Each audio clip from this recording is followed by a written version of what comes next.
Здравейте, отново продължаваме с нашите уроци по тази HTML страничка. Сега в този урок ще ви покажа как да си направите таблица и съответно да я украсите. Значи HTML таблиците се формират благодарение на няколко тага, table, tr и td. Всяка таблица започва с тага table, после tr и накрая td и завършва с затварящите им тагове. Ето ви един пример за таблица.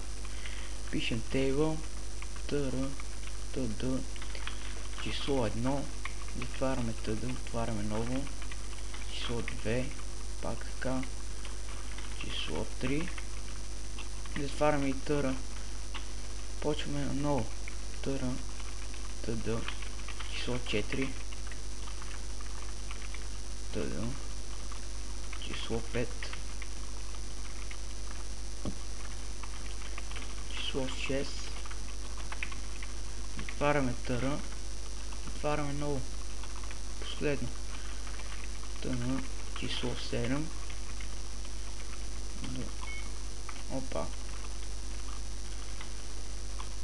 число 8, tn, число 9, затваряме tr и table. Нека видим какво се е получило. Ето, това е вашата таблица. Може да украсим, като при table сложим border е равно на 1. И ето, вече има рамка нашата таблица. Така, може да зададем и вътрешен цвят на таблицата, като пишем bg color е равно на примерно sky blue. Ето, стана светло-синьо. Можем също да зададем background, в смисъл картинка в таблицата.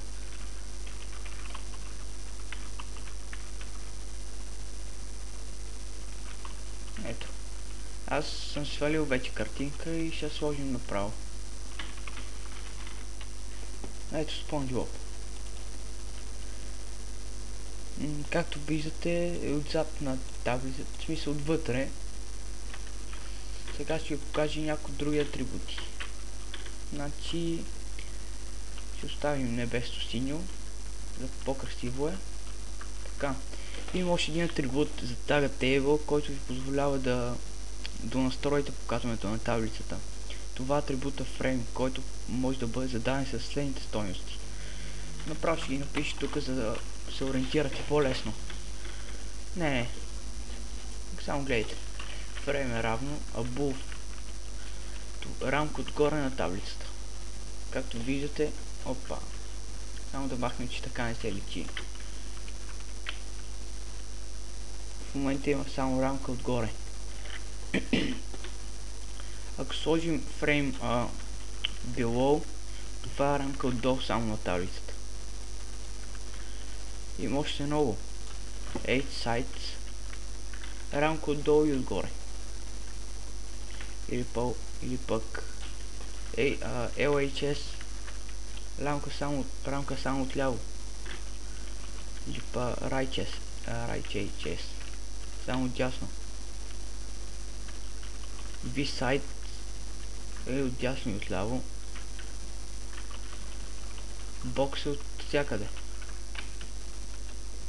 като border. А void е без таблица, без външна таблица.